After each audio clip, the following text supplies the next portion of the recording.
Bonjour à tous et bienvenue dans l'édito crypto de la semaine. Aujourd'hui, on fait un nouveau pas vers le Bitcoin en parlant d'un de ses précurseurs hyper importants, BitGold. Étant donné que ce sujet est véritablement important, je l'ai divisé en deux vidéos. Dans un premier temps, aujourd'hui, nous allons voir son créateur Nick Szabo, puis nous allons analyser la semaine prochaine comment tout ça fonctionne. Satoshi lui-même décrit BitGold comme l'un des précurseurs a posteriori du Bitcoin, comme on peut le voir dans ses dires. Bitcoin est une implémentation de la bimonnaie proposée par Wei Dai sur la liste de diffusion Cypherpunk en 1998 et du BitGold proposé par Nick Szabo.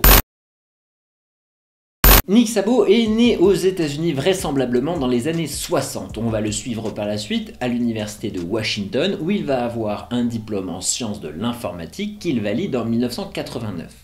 Je vous l'ai dit, c'est à cette fameuse université qu'a également étudié Wei Dai. Par la suite, il va avoir plusieurs jobs dans différentes entreprises, comme Questa Technologies, JPL ou Arco System. Un truc que j'ai découvert il n'y a pas longtemps, c'est son rôle en tant que consultant pendant 6 mois au sein de DigiCash. Si DigiCash te rappelle quelque chose, il faut remonter à quelques semaines en arrière, on a fait une vidéo spéciale dessus et dedans apparaît la photo de toute l'équipe et on le voit juste là. Durant ce job de consultant, Nick va regarder un petit peu le fonctionnement d'une monnaie numérique au sein de DigiCash. Il va également se rendre compte de l'erreur fatale de mettre un tiers de confiance en jeu dans un tel système. Puis, dans les années 90, il va se mettre à s'intéresser au mouvement cypherpunk. Et il déménagera même dans la baie de San Francisco. San Francisco, an enchanting city. One of the most romantic cities in the world. Less than 50 square miles of actual area, yet larger than life. From sea level to hills pushing clouds about at 1,000 feet.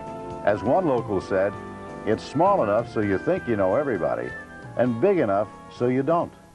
Pour assister à des réunions avec des gens comme Al Finney et d'autres cypherpunks très connus de l'époque.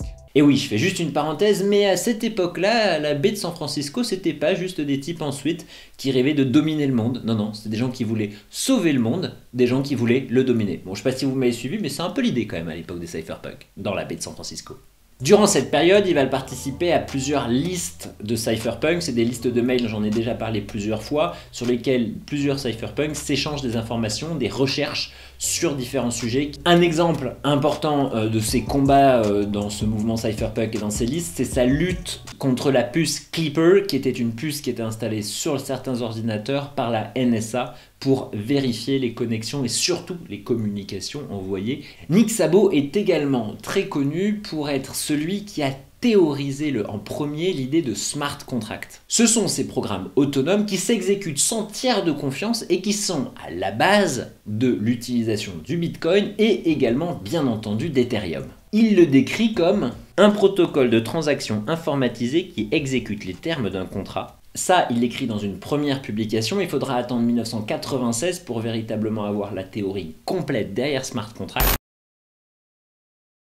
Nick Szabo, comme ses compères, c'est quelqu'un de hyper ouvert et le sujet qui va plus l'intéresser, sur lequel il va faire le plus de publications dans son blog, Enumerated, c'est la monnaie et ses systèmes. À partir de 98, Nick il possède une philosophie complète et assez libérale qui stipule que le droit commun provient de l'homme et de ses interactions et non d'une politique mise en place grâce à un système.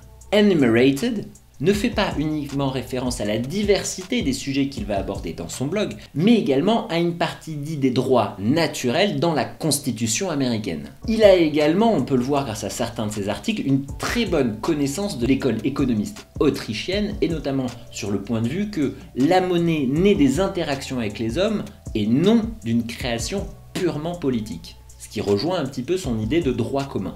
Et ça, il va chercher cette histoire de création de la monnaie de manière naturelle depuis le Paléolithique. Son idée est assez simple. Selon Nick, les hommes ont été poussés de manière génétique, ou du moins presque génétique, à collectionner des objets de valeur, comme des coquillages, des lames, des dents d'animaux. Et ces mêmes êtres n'ont pas uniquement collectionné ces objets, mais les ont rassemblés et ont créé de véritables objets de valeur que sont par exemple des colliers ou des bijoux dans leur ensemble. Et ces traits ont permis à l'Homo sapiens de devenir l'être qui a dominé son espace, puisqu'il a pu développer de l'altruisme, dépasser le simple lien parental et générer des échanges. Même s'ils n'avaient pas véritablement à cette époque-là de valeur monétaire, ces objets collectés et assemblés permettaient de générer des échanges entre certaines tribus. Ce sera tout pour la première partie sur Nick Szabo. Là, on a fait un petit peu son portrait dans les grandes lignes, mais c'est de vous dire un petit peu la philosophie du gars qui va ensuite créer BitGold. Alors BitGold, bien entendu, j'en ferai une vidéo spéciale la semaine prochaine où on va analyser son fonctionnement. Alors, je vous dis, abonnez-vous si vous voulez pas louper cet épisode. Allez voir un petit peu en arrière sur l'histoire, les différents projets qu'on a vus avant pour comprendre le prochain épisode de BitGold. Je vous dis à la semaine prochaine. Ciao!